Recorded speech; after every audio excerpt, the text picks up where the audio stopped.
This is exactly right.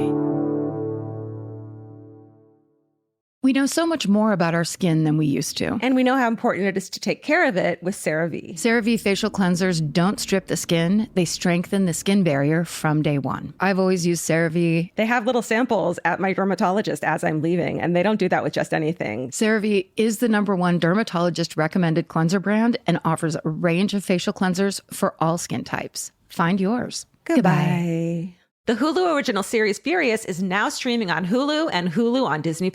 Starring Emmy Rossum as Alice Black, Furious follows a rookie FBI agent on the hunt for Catherine, played by Lola Pettigrew, a mysterious and calculating female serial killer. While Alice upholds justice, Catherine kills for it, terrorizing the rich and powerful men of New York in her pursuit of vengeance. With secrets that change everything, Alice discovers there's a thin line between hunter and prey. Watch the Hulu original series Furious. Now streaming on Hulu and Hulu on Disney Plus for bundle subscribers. Terms apply. Goodbye. New beginnings are exciting, especially when they come with 4 wheels. If you're shopping for your next car, start your search with Cars.com. Cars.com has the tools and expert advice to help you find exactly what you're looking for. With more than 2 million new and used vehicles nationwide, it's easy to search, compare, and find the right fit for you. Cars.com is there when you're dreaming, planning, or ready to embrace the new. Start your search with Cars.com. Where to next? Goodbye. Everyone loves the idea of spending an afternoon curled up with a good book. Well, grow up, because it's almost impossible. Luckily, you can take your next great story with you on Audible. Audible has a massive selection of titles to choose from, including This American Life, new books by Michael Connelly, along with classics from Agatha Christie, and so much more. Whether you want a mystery, a true crime story, or something completely different, there's always something new to listen to. New members can start listening with a 30-day free trial at audible.com/MFM. Audible, stories that speak to you. Goodbye. This episode is supported by FX's The Shards, a seductive drama from executive producer Ryan Murphy. Set in 1980s Los Angeles, the series follows a group of glamorous, deeply entangled high school seniors drawn into a life of wealth, beauty, parties, and excess. At its center is Brett, whose reality begins to unravel when the arrival of a new student coincides with a series of mysterious murders. FX's The Shards, now streaming on Hulu. Goodbye.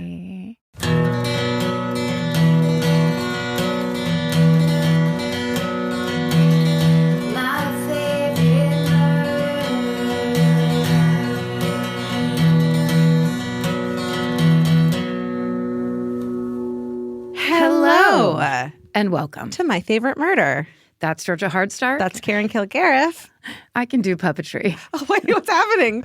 Suddenly we have a third host. It's Karen's hand in a puppet shape. It's my hand that doesn't approve. He does look, he does. Suddenly it's he. Yeah. His name is Egbert, and he looks a little disappointed. And he's a little bit disappointed in us. Yeah. Well, sorry. What does it mean that your own hand puppet is disappointed in you? It's not good. Psychologically. Little Catholic, little Jewish, little woman, being a woman. Little woman. Yeah. How's it going? How do you feel right now? Okay, my face is a little numb. Still, I had some dental work. What'd you get? Well, I've been going to this adorable family neighborhood dentist for years. I'm not going to say what it is. And I love them and I go regularly. I'm really good at getting my teeth clean and I'm a good girl about it. And then I went to this place a month ago went to this place a month ago by my house. It's just closer and a little nicer. And he's like, you have so many fucking issues that this little mom and pop dental place have no technology and didn't know about. So you're so fucked. No. Yes. I get a third opinion, though. Why would they not? Because he's showing me photos of my fucking teeth and there's holes and cracks in them. Cracks in my teeth. And then you go back and check it's actually a florist and you've been going to the completely wrong place. I've just been on acid every time. I was like, that's so weird. That was a ketamine dream, Georgia. You haven't been to the dentist in 10 fucking years. Ketamine dream, you take ketamine, you're like, you know what I need to do? Go to the dentist. And I go to the dentist in my mind. I've been like, this ketamine doesn't work, but I love this dentist and his wife and his daughter. Then you're suddenly like, why is there a family at this dentist office? Right, yeah. Why is there a child working on my teeth? I don't think I trust her, but whatever. But whatever. If that's how you guys need to dental. There's nothing wrong with me, so I guess something's wrong with me. It's covered. So I'm so proud of myself, you know? I'm very sorry about this news because you know that I know about dental issues. Yeah. Yeah. But tough. No, it sucks. And it feels so old. I feel old. It makes me feel old. Yeah. Like suddenly, like your teeth are just old now and they're only going to get older. And fall out. And crunchier and breakier and you grind your teeth. Like it's only going to get worse. It's going to get worse. And I think about that every time I bite my cheek while I'm eating like a animal. Right. Which I do so often. The where you're just like, yeah. Eat your own cheek. Did we tell everyone on the recording podcast about my mom not having a tooth? I don't think we can. Okay. That's a big Easter egg for the future. Yeah, you're right. Can we leave that in? I think so. Probably, right? They can't get us. Come at us. They can't get us from here. Come at us, Big Dental. We fucking don't give a shit. We'll say it. We'll say it all. But you know what's hard about dentists remind me a lot of hairstylists where if you choose to leave for your own personal reasons and then you run into that person in real life. Yeah. I ran into my old dentist and I clearly really hurt his feelings by bailing on him because it was a recommendation. My friend went there, thought he was great. And you look amazing. Like it's not like running into an ex and like having like glown up since you broke up with them. Check out these gigantic teeth I got. Chompers, bitch. You couldn't do it. Oh my God. But you know what? You're right about that too. And that sometimes the hairdresser that you've been to for years just fucks up one time. Yeah. And then, so like you have to your dentist can't do that. That's right. It's not the same thing when your dentist does it. You don't even get one with dentistry. No. You shouldn't. You get a bad bang and then you go to someone else. Every hairstylist I've stopped going to is purely because they're too far away and I would end up being late enough that it's fucking their business up. And I'd be like, it's immoral for me to continue going to this place. Question. Yeah. Thought. Idea. Ponder. Are teeth the bangs of the mouth? Teeth are the bangs. I'm not going to question. Teeth are the bangs of the mouth. Teeth are the bangs of the mouth if you have the money to adjust your teeth as much as you want to. Right. Or right. Well, I'm they can grow my front teeth out. Grow your front even teeth longer. Out. Yeah. Show your face. You're blocking your beautiful face with all those teeth. You need to feature more of your cheeks using your big teeth. Am I high on dental drugs? And doesn't it work since this is podcasting? What if it's all been ketamine this whole time? And now, if you don't mind, I cross-pitch you a new podcast, which is on ketamine all the time, the new Georgia Hardstark podcast. It's just me and a guest fucking like passed out on a couch. In a K-hole. It's more of an animated show because you would just above your heads show what you're That'd be great. K-holing about. That'd be great. Okay. Have you ever been in a K-hole? I've taken therapeutic ketamine. I never took it at raves when I yes. I mean, you have? Yeah. Well, you know the feeling of being away on ketamine. I think a K-hole is like a bad thing, right? Like you can't get out. I've been in it and been there and knew I was going to get out. And you got escorted out by a nice lady in a pantsuit. That's right. Nice. Therapeutic ketamine is I hit me up, everyone. I'm a big fan. Don't hit her up. Leave her alone. Well, you have to tune into my podcast. Everything is ketamine. To see what the hit up is in reference to. Right. I wouldn't know. Okay. Should we get to work? This is our ketamine. We have a podcast network, and it's called Exactly Right. And we're putting a ketamine podcast up on it. That's right. Get ready. We get to do whatever we fucking want. Get ready. Exactly Right Network. Here's some highlights. This week on Brief Recess, our newest, always on, hilarious, smart, interesting, cool podcast. Important. Timely. Michael and Melissa cover the latest chaos from Pete Hegseth's Department of Defense and the St. Patrick Day debauchery in New York. I want to see that. You've got to see it. And Trump's attempt to remove immigration protections for 350,000 Haitians in the U.S. This is an important podcast. I mean, here's the thing. It is two really compelling, fun people to listen to talking about very important timely things of today and from the point of view of a paralegal, a immigration lawyer, people who know what they're talking about. Who also happen to be like people you want to hang out with and get drinks with so bad. I got a text from Michael Foote this morning that said, you do want to learn Mahjong, right? Right? Well, yes. He's one of us. He's the best. Yeah. Okay. And over on Trust Me, Lola and Megan are joined by Dan Olson of the YouTube channel Folding Ideas. In part one of their conversation, Dan breaks down crypto, NFTs, all the stuff you love, Georgia, and why they often start to look like belief systems more than financial markets. So interesting how everything is a cult. Yeah. And on That's Messed Up, Kara and Lisa revisit the episode Hot House and the disturbing real-life murder of Kristen Costas. Plus, they chat with this week's guest star, Aya Cash. She's from The Boys and You're the Worst. God, I love The Boys. Oh, my God. That's like, if you like superheroes and you like soap operas and you like crazy shit. So good. Watch The Boys. Okay, over on Dear Movies, I Love You, Millie and Casey dive into Margot Robbie and Jacob Elordi's controversial new version of the romance classic Wuthering Heights. I'm not going to see it ever, but I'm going to read all about it because I love when people get mad at things. I mean, and people have such strong opinions about this one. I can't wait to see it, but I'm absolutely going to see it from my home. Yeah. Yeah. And in Merch Corner, we're highlighting the Pearl Heart mug and decal. It's designed by murderino Sammy Rich, and it's from an episode where Pearl famously said, "I shall never submit to be tried under the law that neither I nor my sex had a voice in making." And we all loved that, so we fucking put it out there so you can bring it to work and be passive-aggressive to your boss. In honor of Women's History Month, we're highlighting the design. Grab yours at exactlyrightstore.com. Bing. Boom. Here's you at the water cooler. I'm holding the mug up by my face, conspicuously drinking nothing out of it. Someone comes up and goes, "What are you doing?" "Oh, it's interesting you should ask me. This is Pearl Heart." And you go right into your spiel. Do it. We should actually release mugs about everything we want people to know about. It's like, it's interesting, you should ask. Well, the Go Fuck Yourself mug is my favorite.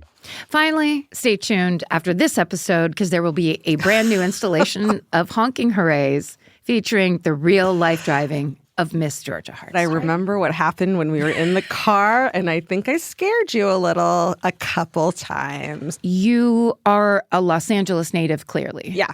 That's what I yes. learned from driving with you. And I'm from the part of California that's long open roads where nobody else drives. You know what my thing is? If in the apocalypse, in the zombie apocalypse, you want to be in my car. Mm-hmm. In the we got to get the fuck out of here and everyone is running, I can get us out of here. You are Tank Girl. Yes. But it's just regular, not 3 o'clock traffic. And that's why people get so upset with you. This is actually all an ad for beta blockers, which I take now before I get in the car, before Vince drives me anywhere. You're 100% right. See, your body doesn't know the difference between 3 o'clock on a Tuesday and zombie apocalypse. No. Your body's probably fine. My body doesn't know. No, my body has no idea what's going on. It's just going like this all the time. Literally anything that happens. And I'm just like, can we talk about that for 1 second? Do you know what my therapist said today? And then I'll stop talking all the time. We'll see about that. Mine and Vince's therapist said to me, I was talking about crying and how hard it is for me and shit. You just showed me your story. I'm sorry. I didn't see it. And how I can't cry and it's really hard for me and I really actually want to. Did you know that tears contain the hormone cortisol? What? Roll the tape. You've said this? Yeah. On this show to you. I wasn't listening for the last 10 years. Sorry. Oh, shit. Sorry. Listen, that's fine.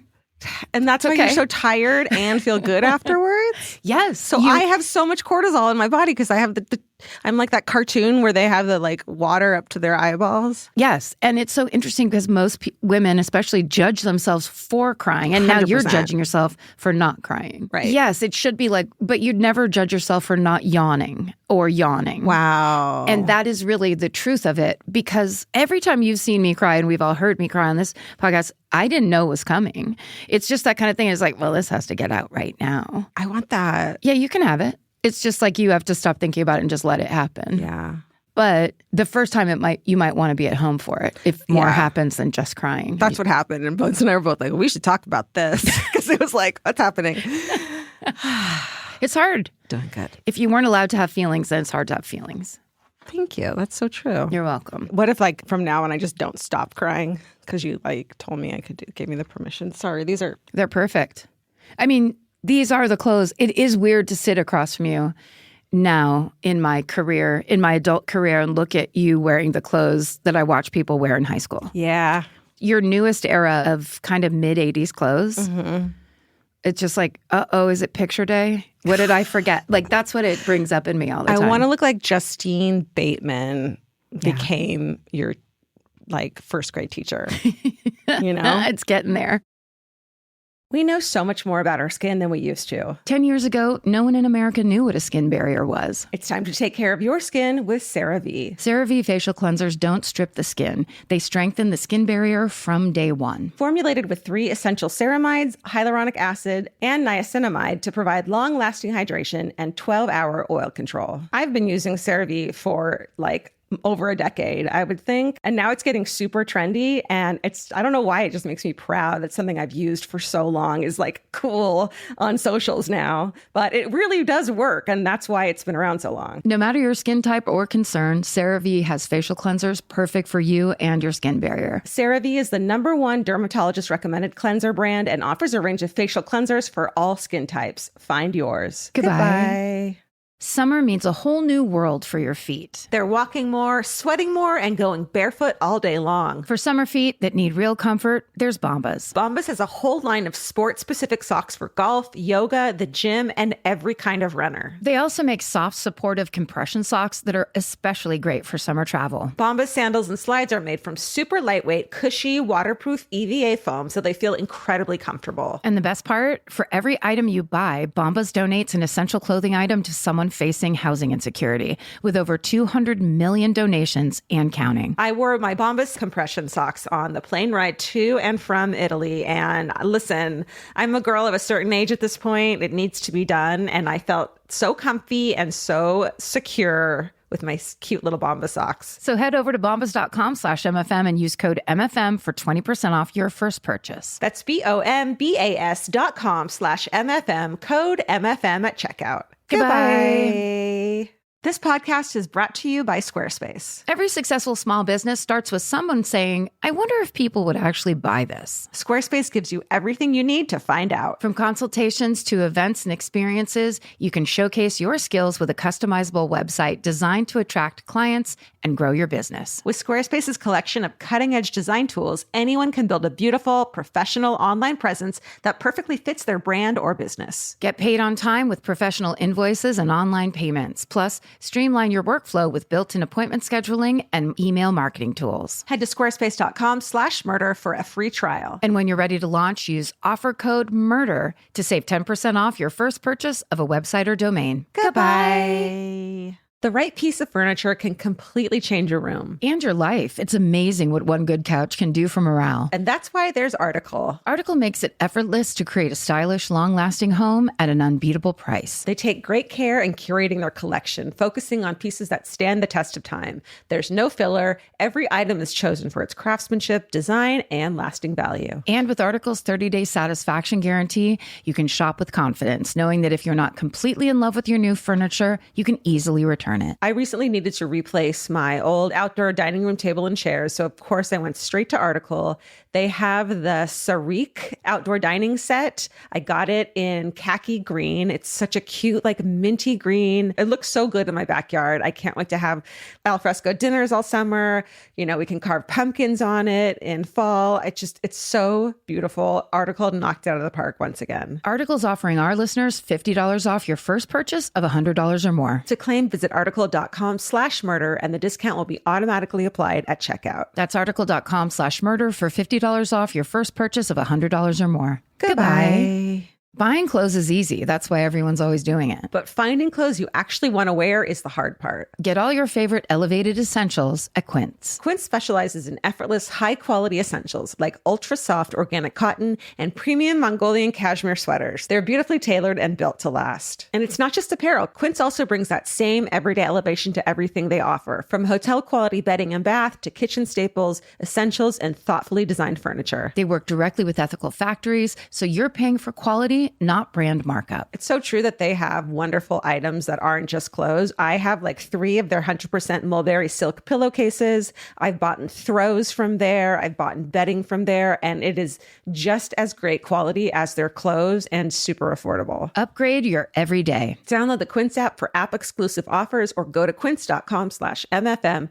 Get free shipping on your order and 365-day returns. Now available in Canada and the UK too. QUINCE.com/MFM.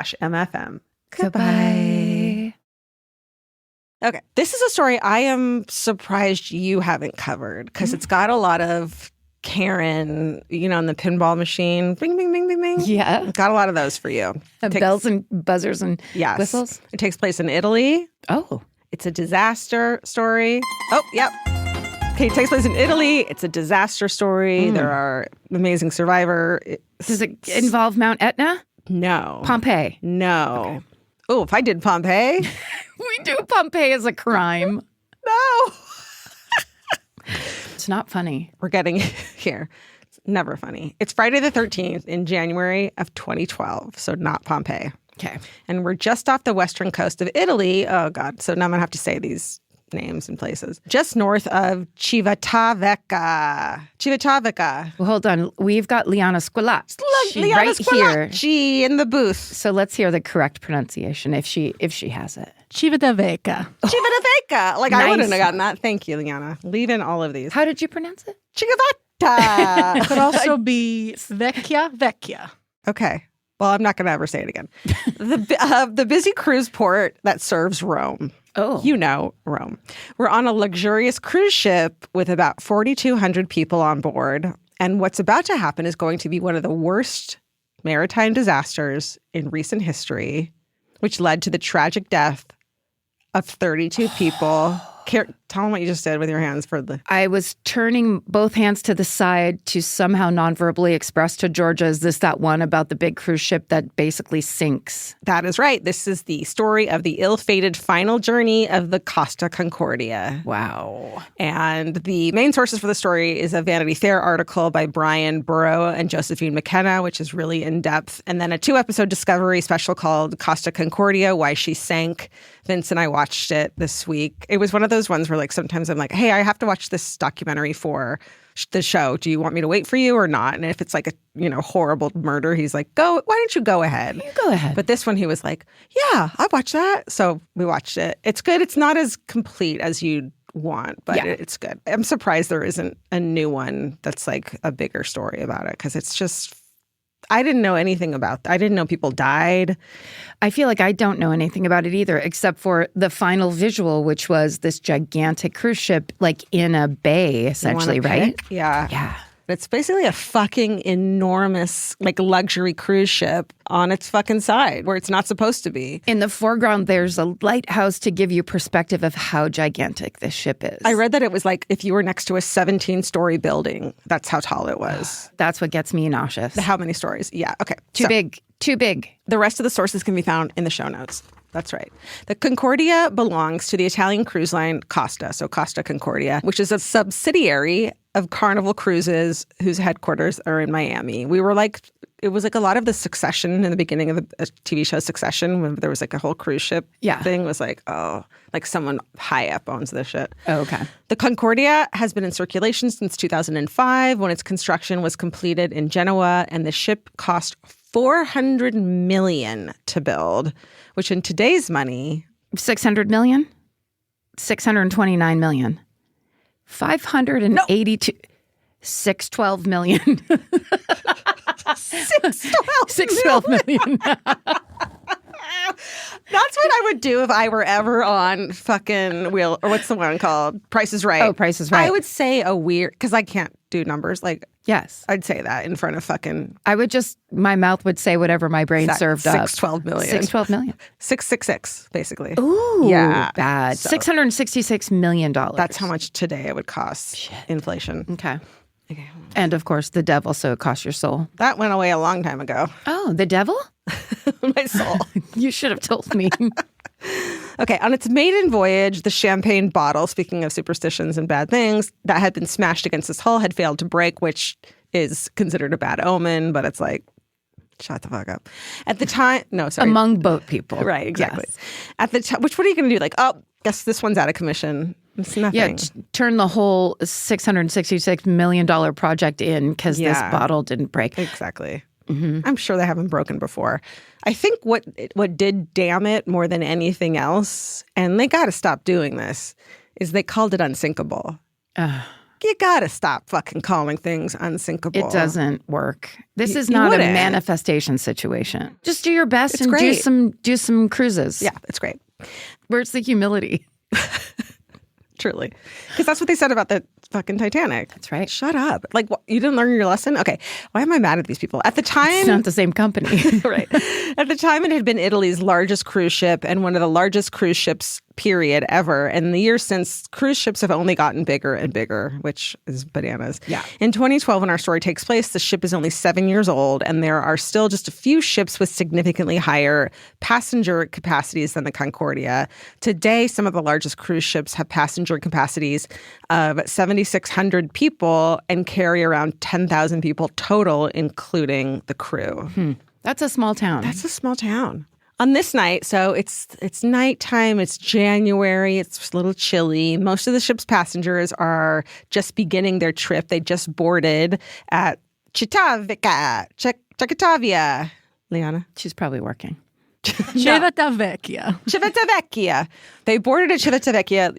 Most of them, they're starting their week-long cruise around the Mediterranean. They stop at, Allie did this on purpose, they stop at Savona, Marseille, Barcelona, Nice. Mallorca, and Sardinia, and Sicily. Those ones were great. They did that. Yeah. So it's kind of like the send-off, and it's really exciting, and they're just getting going that evening. Among the ship's passengers on this particular voyage are a large contingent of hairdressers. Okay. Like, how fun would that be? Amazing. Hairdressers, they're most fun people. They know where to go. They know what to order. They know how to do small talk. That's like right. the best of them. They have so much coke.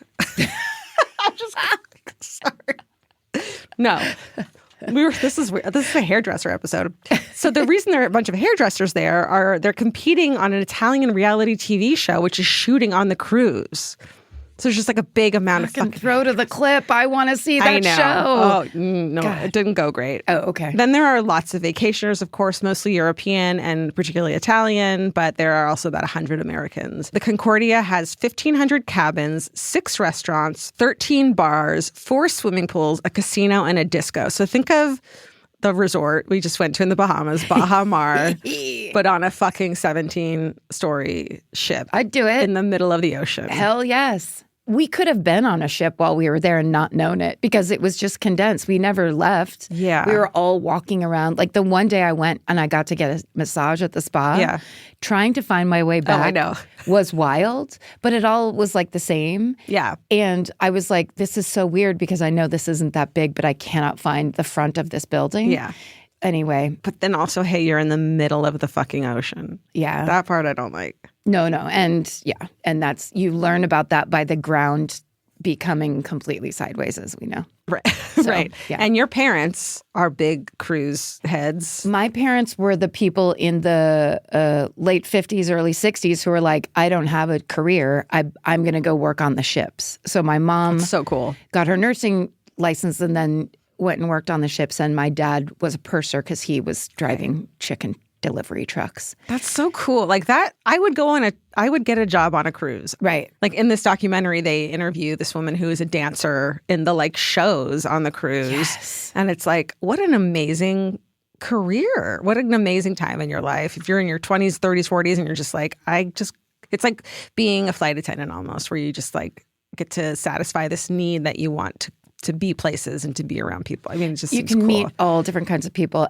But here's the difference I would say for this is my dad was a purser, and then later on, he moonlit while he was a fireman and worked at the Pursers Union. So to think about the fact that when my dad and mom worked there, they were unionized jobs. Wow. And they, of course, are not anymore. Right. And that's the real problem with a lot of people these days where they're like, I work 49 hours in a row or whatever.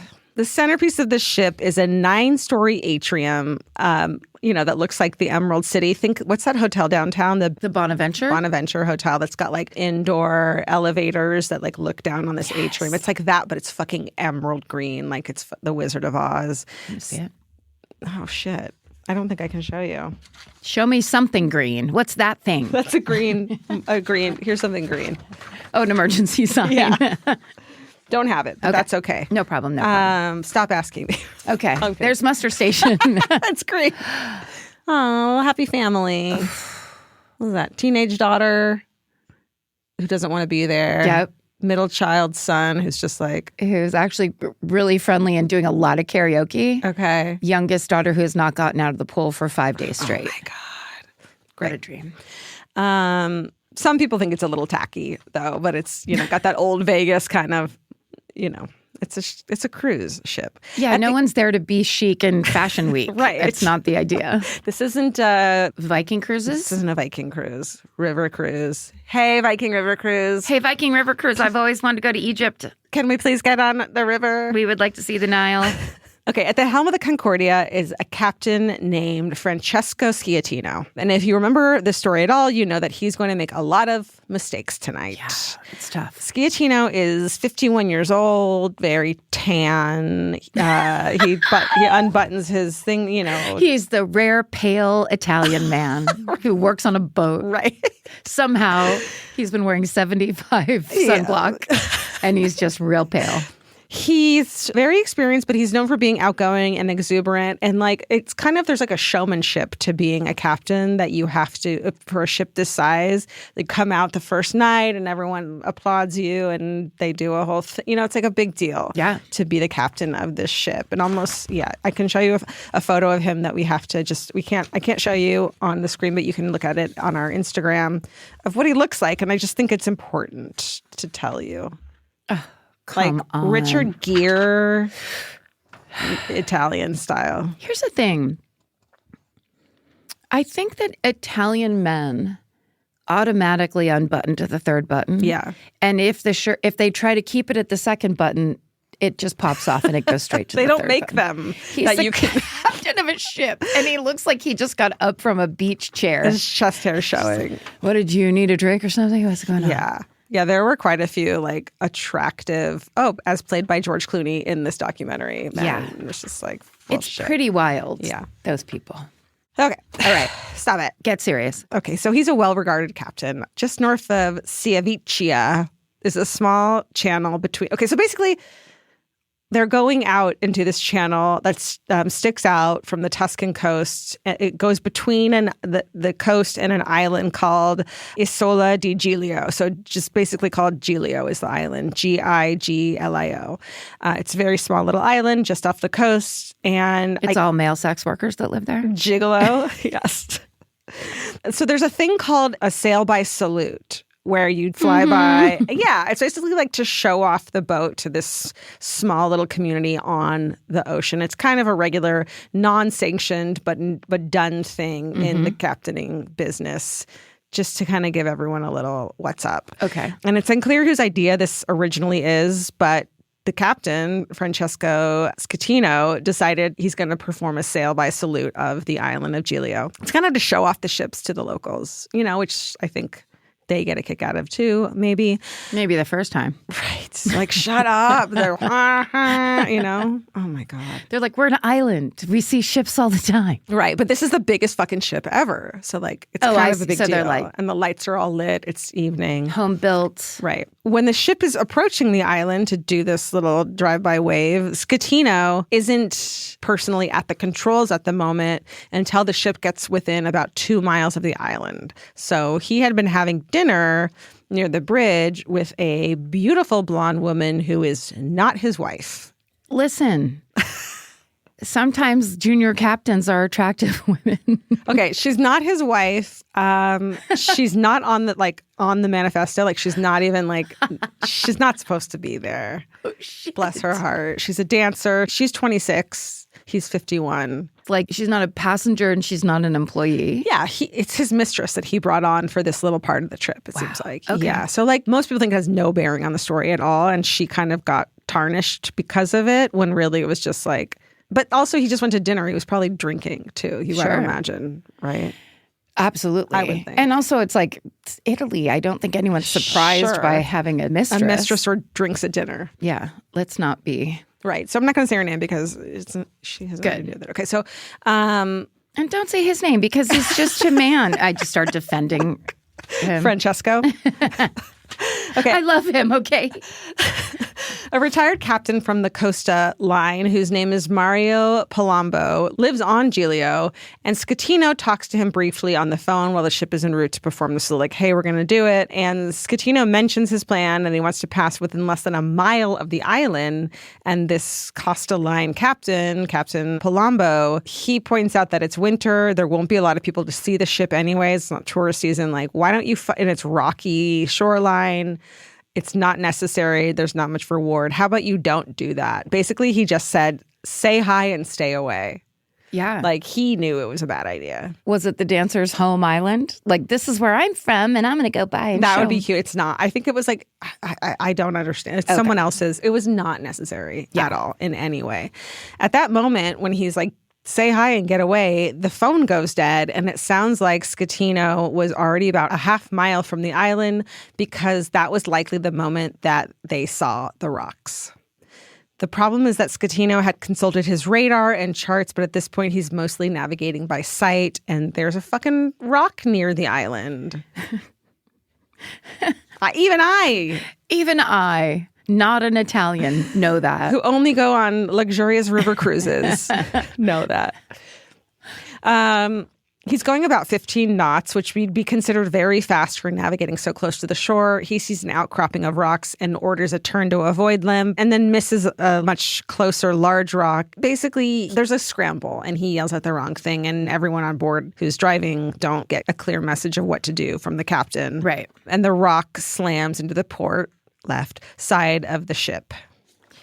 So by the time like they see it, it's too late and they slam into it. Yeah, I was just going to say, if the ship is a half a mile away, but it's this gigantic thing in the water, it's like, then you're there immediately. So it's 9:42 p.m. when this happens, and this being Italy means that many of the ship's passengers are at dinner at this moment because they eat dinner late, right? You know. Yes, absolutely. In the dining room, passengers feel a series of big thumps, and immediately after, the ship is at a tilt. Like, they all know something happened. There's no way to ignore it. Plates go flying and smashing to the ground. So embarrassing. Remember when our table collapsed when we were in Hawaii, and that we didn't even do anything, and it was like the most humiliating thing that happened to any of us.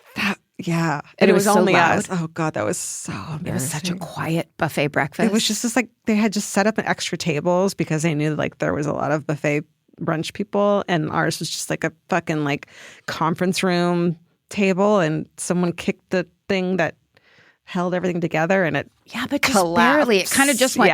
No, it was not Lizzie's fault. It wasn't. She kicked it, but it was not her fault that she kicked something and everything collapsed. The tables couldn't handle everybody having more than one beverage, which to me is what it felt like. Right. Plates go flying. The grand piano that's being played at the moment detaches from its safety tethers and rolls across the room. All over the ship, people are seriously injured and falls. One musician, the piano player in the documentary, says that he sees people bloodied and holding their own teeth in their hands.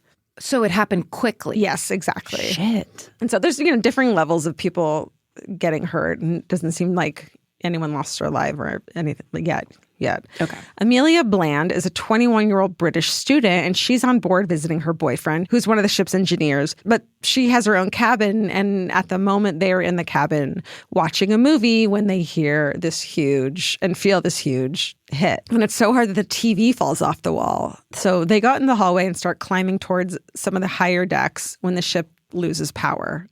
So all the lights go out. Big fucking crash, and the lights go out. The emergency lights come on, and Claudio, Amelia's boyfriend, tells her to stay put in one of these main areas, and he's going to go see what's wrong.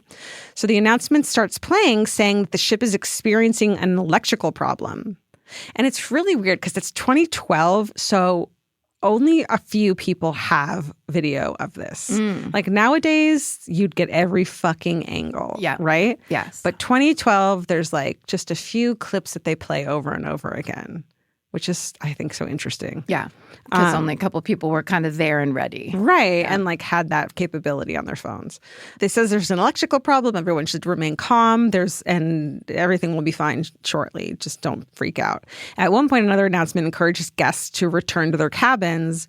And then right around this time, Amelia's boyfriend, Claudio, returns, and she says he looks ashen and tells her that several of the ship's watertight compartments have flooded. So it's not a fucking electrical problem. No. Meanwhile, the ship's hotel director, a 56-year-old man named Mariko John Pedroni, is on the bridge. And you don't think about the fact that there's a captain on the ship, but there's also a hotel director because essentially you also need someone who knows how to run a hotel. Yeah. He's confused as to why the captain hasn't declared a general emergency yet. He's like, let's get off this ship if we hit something immediately.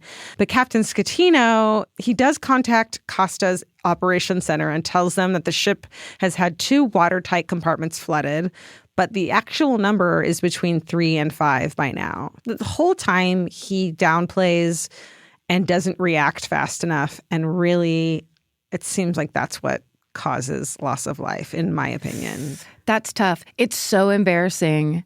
Right. He made a really embarrassing mistake. Immediately, like, stupid mistake. Stupid mistake, like, why did you even do it? And he's probably showing off maybe for the dancer, maybe just in general. Yes. Maybe for whoever's on that island. Totally. And I think the idea of like just deciding to evacuate all these people is a big decision that he doesn't want to make until he's sure about it. Yes. So he holds back, and that costs life. Yes. Well, he's probably thinking, if we could never get that close. Right. And I want to make sure this doesn't go up into it doesn't turn into a bigger thing. Like, let's just see how bad it is before we start panicking. Yeah. Yeah. We've all been there. Like, he won't admit to what happens for a very long time. Same. Who does admit anything? Who among us admits fucking shit? I crashed a ship.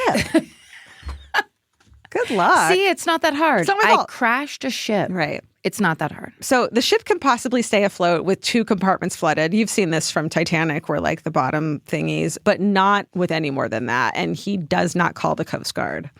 At least 20 minutes after impact, the Coast Guard first makes contact with the ship because a woman on the ship called her fucking mom from the ship and is like, we hit something. Please call the Coast Guard and tell us like what's going on. And so a police precinct elsewhere in Italy are the ones who take the call and tell them what happened. And they call the local police who contact the Coast Guard. So when the Coast Guard contacts Schettino right around 10 p.m., they're like, hey, we got this call. He says that the ship is experiencing a blackout. And that's all that's going on right now. So another chance to... Hey, it's no big deal. It's a fucking blackout. Yeah. He didn't say that there's a crash or that the ship is taking on water. And the Coast Guard asks if Schettino needs assistance. And he says no. And it's just unclear why he does that. Is it? We know men. There's really nothing like the feeling of making a dumb mistake, even over a bad mistake. Because if it was overtly a bad mistake, it would just be like, start the emergency services now. Yeah. But he himself is in a world where he thinks he can fix his dumb mistake. Yeah. It's a dumb mistake that you're like, that's not me. I would never do something like that. Yeah. And so I'm just going to like pretend it's not happening. Because you were saying he was considered a good captain and like... Good, but like a little bit into the limelight of it all. So I think some people weren't surprised. You get into cruise ships for the limelight. You know. Yeah. It's my family business. A-list cruise ships. Schettino likely realizes or acknowledges shortly after this conversation that he's going to have to evacuate the ship. And it's safer to do so on land rather than in open water because now the ship hit the fucking rock and it's now veering out towards open water. Oh. So he's freaking out about that. And he's like, okay, people don't know if he did it on purpose or not, but basically he's able to beach the ship onto a bunch of other rocks and hit those rocks and remain there. So he's on like basically right next to the island. Okay. So he's closer. There's photos of like the ship that looks like on rocks and people are like, oh, that's the huge rock. How did you not see it? That's not the rock he hit. Okay. So, yeah. That was the rock that was preventing him from being pulled out to sea. Right. Like it held them there. Okay. While this is going on, the passengers have just been left in the dark and literally and figuratively, and there have been no announcements about the reality of the situation, although a lot of people clearly are freaking out, getting life jackets.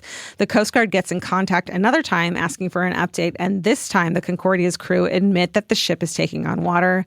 The Coast Guard starts sending boats and helicopters in the direction of Giglio, but they estimate that Schettino's unwillingness to admit the severity of the problem cost them about 45 minutes.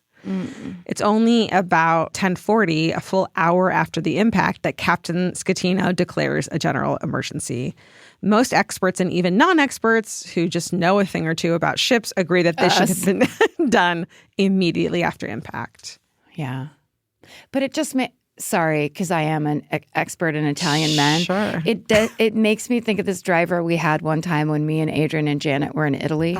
And he was driving us to Cinque Terre, which is like mountainous, like literally like this. Scary. And he was driving us in this kind of like a minivan while texting. And it was a stick shift. He was loving scaring the shit out of you guys, I bet. Because we were sitting in our own individual rows in this thing, and I was literally staring out the window like, I've had a beautiful life. I'm very grateful for everything I've gotten to do. And when we all got out, Adrian goes, I just made peace with the God I know. And I was like, that's what I was doing. Because it was that fucking narrow and scary. Yeah. So I bet he was hoping you guys would say something. Like, yeah, exactly. We were like, please, sir, where he's like, I got it. Yeah. But I do think that is culturally, and that's such a generalization, like, what do I know? That's one experience. But I do see that, or I can see that. Yeah. Where it's just like, I got it handled is the thing that everybody, no matter the gender, wants to always be able to say. Yeah. Men, mostly men. That makes sense.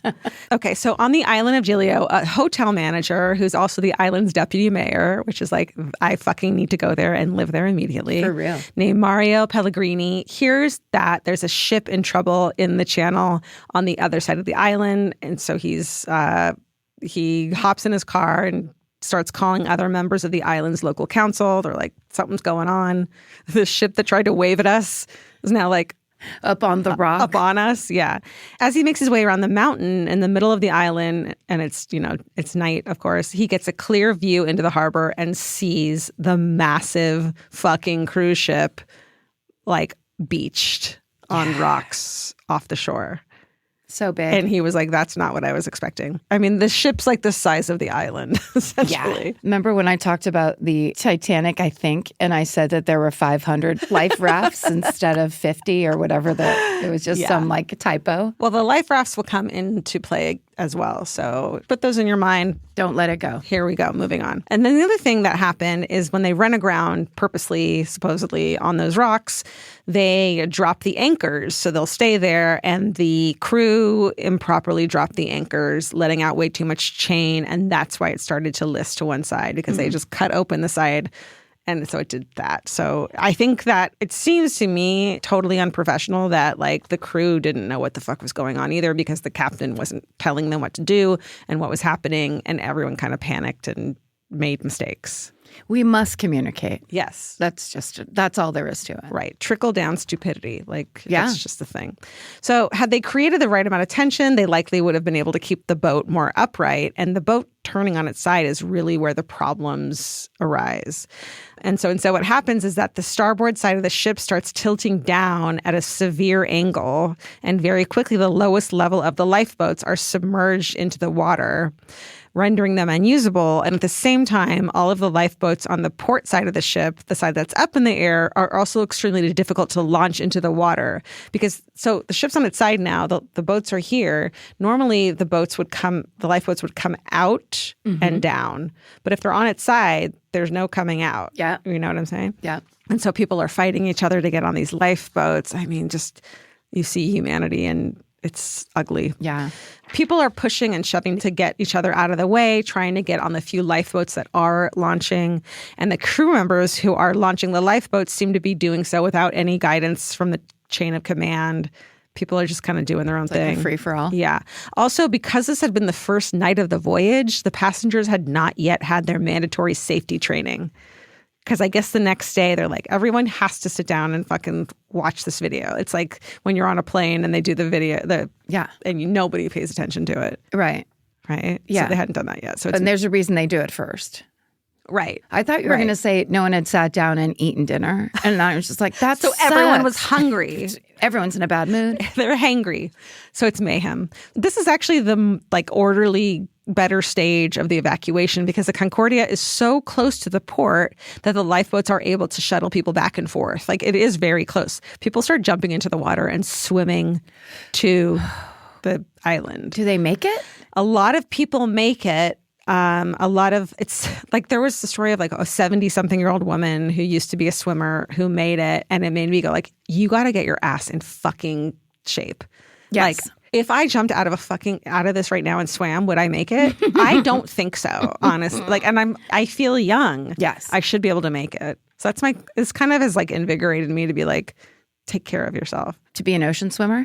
No. I would love it if you just start driving 2 hours every day so you can go swim under the Santa Monica Pier. Yeah, it's my thing. I have like the gear and everything. Punching sharks. Oh, that's just asbestos in the water. Yeah. Yeah, so people are making it. And also they have life jackets too, which is very helpful. But even still, the water it's January. The water's fucking freezing.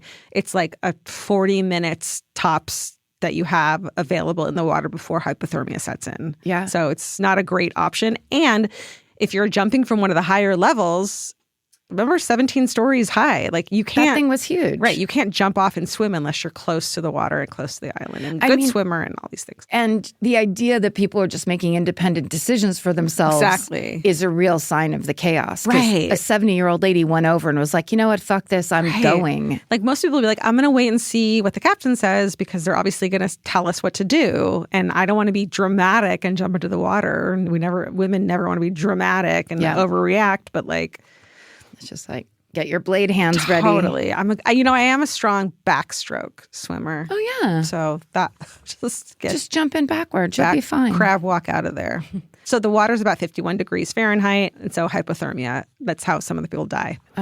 And in fact, the rescuers do pull an unconscious French man in his 60s from the water, and he becomes the first recorded person to be killed in the Costa Concordia disaster when they pull him out of the water. That's really horrible because the idea of this, where especially the way it looked on the news, was just like, oh, it looked like someone just made a dumb mistake and like, wah, wah. It looked like the boat got a flat tire. Totally. The idea that people died because of that mistake is horrible. And he had given his wife his life jacket because she couldn't swim. And so she made it. And she was like, are you with me? And he's like, you're good, keep going. And then, I know. It's like the stories of the fucking people who died, it's just like heartbreaking, obviously. Okay, so the Coast Guard supervisor in charge of the rescue operation is a man named Gregorio DeFalco. And he is fucking hot. He's George Clooney. Italian George Clooney. Is George Clooney Italian? He lived in Italy. I want to argue George Clooney's Irish. Okay, you can have him. Maybe he's half-half. You can have him. You can have him. Okay. So this guy, Gregorio DeFalco, can't get in touch with anyone on the ship's bridge. During an emergency, this is where you would expect to find the captain. And if you remember the Titanic... I do. That's where the captain stays until the very end. You go down with your ship, right? Yes. Like, I don't even know anything about ships, brag. And I know you stay on... As the captain? As the captain to You're the there end. till the bitter end. But DeFalco is only getting radio silence. So finally, at about 12:40 a.m., he gets a hold of Schettino by calling the captain's cell phone. So he's down on the bridge. He finally calls the cell phone. And this guy is a Coast Guard supervisor. So, like, you gotta be badass. Like, you gotta be. Yeah. It's like being in the, what's that Navy one? SEALs? Yeah. I feel like you must be. Yes. It's Navy-ish, but there's something about the Coast Guard that's very like, we're the guys that go in when the emergency kicks off. Right. We're not going into war. We're going in to fucking help people. Yes. Yeah. Right. I think, a war against bad swimming. Right. And we're Italian. A war against bad swimming. And DeFalco is absolutely stunned when he gets a hold of Schettino that he is on a lifeboat already. Oh, that's right. This guy got ripped apart. He did. We'll get into it. Okay. Their conversation, which is recorded, becomes infamous. And I was like, we should play it and like hear the whole thing. I'm like, it's an Italian. I forgot it's an Italian. So what a dream. So basically, this DeFalco just like tears Schettino apart. And Schettino is just like, oh, but, you know, like making excuses. He says he tripped and fell onto the lifeboat, and that's why he's on it. But there's like clear video of him getting onto it. It's not pretty. It's a really... He did himself no favors. Like, he made a big fucking mistake, and he could have not righted it, but like owned it and taken care of business and done what was right. It sounds like it was a big, shameful event for Italians who are like, that's not what we do. This isn't who we are. Right. And so they wanted to punish him for that. I mean, it makes a lot of sense. I, as the cultural attaché to Italy for America, things are done a certain way. They're very traditional. They're Proud. you do not have cappuccino after noon, no matter what. There are rules and regulations to just being part of that kind of like casual culture, in my opinion. Yeah. That's all opinion. But so that makes perfect sense that they're like, you have shamed this great nation. Totally. Like, you made a mistake. And then you fucking double down. Yeah. You can hear it and they'll do closed captioning for it and like you can understand. But he's just basically like says, fuck, what the fuck are you doing at him? And like, he's just like, what, this guy, DeFalco, is very aware of like how bad this is. And he's not on the ship. All that on top of he's gone. Right. So shortly after this conversation, he doesn't get off the ship like DeFalco orders him to do, because shortly after the call, he's seen on land in the Giglio harbor among the thousands of stranded passengers who have escaped the ship. So people are flooding off and they see the captain on land when there's like hundreds of people still on the ship. The town's chief of police goes to speak with him, and all Schettino will say is, quote, "Those cliffs weren't there, they were not on the maps," end quote. He's immediately blaming, the cliffs. So that sounds boozy to me. Yeah. And so the police chief says, quote, "I saw someone who still hadn't realized what happened, someone who most likely didn't want to accept the reality of things," end quote. Full denial. Yeah. By this point, around 1 a.m., every working lifeboat has been launched and some are circling back and getting more. But around 1,000 people are still on the ship, which is now essentially lying on its starboard side. So if you're still trapped in the ship, which many people are, the walls are now the floor and ceiling, and you know what I mean? And the floors are now the walls. And like any long hallway is now like a well, because everything is fucking... It's one big Lionel Richie video in the worst way possible. The people left on the ship are congregated in several different areas because they still don't know what to do. No one has told them, go to this place to get rescued still, right? Because the guy's gone who's supposed to fucking tell them. And it's still nighttime, emergency lights. Like, it's not... Yeah, it's 1 a.m. Some people are severely injured because of all these things happening, and mostly just trying to stay upright on the ship that's flipped on its side.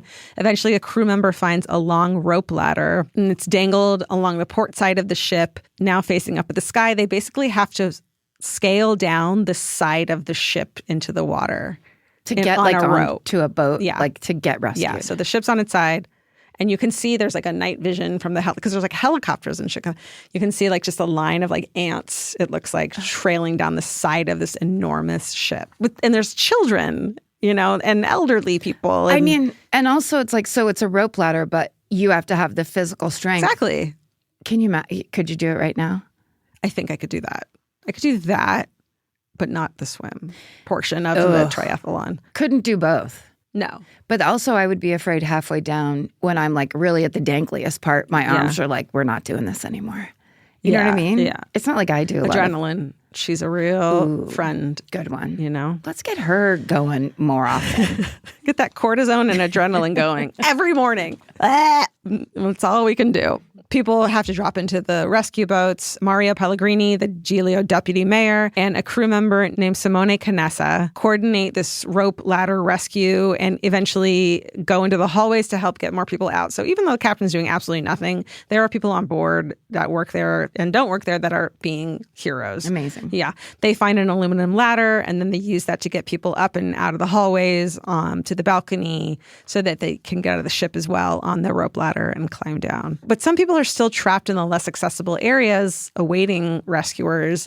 And the hotel director that I had told you about, who's like the captain of the hotel part of the adventure, named Manrico G. Padroni, goes back into the ship's hallway to try to get them, to try to save more people and comfort them until rescuers come. Like, he's not abandoning his ship. Yeah. Hotel. Right. But the whole night, everyone has been saying that they saw his face. He was helping people get off the ship. He was helping guests navigate the chaos and trying to get them to safety. He was in it. But on his way through the sideways corridor, he's knocking on doors, which are now the floor, trying to find people who may still be trapped. And then he accidentally steps on one of those doors. It opens up under him, and he falls through the door into the room below him because... Yes. It's now on the side. He hits a wall, splashes into the water, and he realizes he's trapped in the ship's sideways dining room, and he's broken his leg in the fall.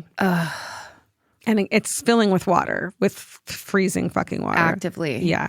The water's rising slowly. He hoists himself onto a top of a metal table and waits to be rescued with a broken leg. Broken leg. Yeah. All over the ship, people are clamoring out along the side of the boat, which is now on the top, trying to get down to the rescuers. Helicopters are circling and pointing rescuers to where they can see people. It must be the weirdest thing to be trying to escape a boat, a ship, and there are people coming onto it from the island. At that point, I'd be like, okay, then I think we're going to make it. Are people rappelling down from a helicopter? No, they're like riding the lifeboats back to the ship and climbing aboard to go look for survivors. Then it does come down to fitness. It does. As the sun rises, about 100 people are still unaccounted for, and rescuers are prowling this enormous boat. They're like breaking, windows and cabins to see if anyone's in there and try to get people out. And they're looking for additional survivors. They find one couple still in their cabin. They had slept through the initial crash and then become trapped. Which sounds like me and Vince, like for sure. Like, ask somebody what's going on. Right. You know that evening nap we like to take on a vacation? We'll be at dinner later. Yeah. But when you wake up, it's 9:30 and you're like, is it 9:30 in the morning? Right. Yeah. And everything feels bad. Down in the dining room, Manrico, the hotel captain, director who had fallen, he can hear the rescuers, but he's so far down that he can't get their attention. He spent the entire night on that tabletop drinking from a can of Coke that went floating by. Wow. Which happened in another one of your stories in a hometown recently. The jet ski, the dad that was trapped at sea. Oh, yeah. Yeah. So gross. And then from a bottle that goes floating by of cognac, which... Thank God. Thank you. And then he finds 2 pots to bang together to try to get the attention. Nice. And he starts to believe he's going to die in that flooded dining room. Finally, he sees bubbles around him and fucking rescue divers surface from underneath him. Holy shit. It's been hours. Arrivederci, they say. No. Buongiorno. Buongiorno. Buonasera. Leanna's nodding. Oh, great. He's saved. He's pulled out of the water and airlifted to a hospital, and he is the last survivor pulled off of the boat. The captain of the hotel. Yeah. Wow. In all, 32 people die in the disaster. Fuck, that's so many. And the youngest victim, a 5-year-old, dies in her father's arms. No. I know. And in a fall that had been similar to Manrico's, Diana and Williams Arlotti. And they had been trying to reach lifeboats on the starboard side of the boat when they fell into a flooded area and drowned, which is like so sad. And so sad. In the documentary, the divers talk about finding the daughter in the arms of the father and just how like you just can't move past that. No. The event becomes an international outrage, and the ship lying on its side next to Giglio becomes a huge symbol for the utter outrageousness of this disaster, which we all saw. The ship settles even more into the water, and the 60-meter gash in its hull becomes visible. Very quickly, public opinion coalesces against Francesco Schettino. This is in many ways fair, I think, right? People are upset with him. But some people point out that the crew on the bridge had ultimately contacted Costa's headquarters after the crash, and they too had not raised alarms quickly enough, which is like... It's everybody's fault? Yeah, but it's like they're the underlings kind of a thing. Yeah, they're the underlings, and they're not the ones who are like, let's drive by this island. It'll be so bad. And maybe they don't know how bad it is either because they're not being told. Who knows? Yeah. But some people think that Costa, the company, is happy to help throw Schettino under the bus to avoid any blame at the corporate level. So it does become a thing about this is the one guy that fucked up everything. Nobody else is responsible kind of a thing, which is like... the buck stops with this guy. If you want to sue anybody, you're going to sue this guy. Exactly, which is also like, well, did he have the training? Did he have, it's always going to go above you in some way. Right. So much is made over the fact that Schettino's mistress was on board and not on any of the official manifests, but it ultimately doesn't seem like her presence made much of a material difference in the case. And there's still some debate about where the initial idea to do the sail-by salute came from. But in court, Schettino... Those two things conflict with each other, though. Yeah. I think it's someone else who said to do the drive-by. Oh, really? Yeah.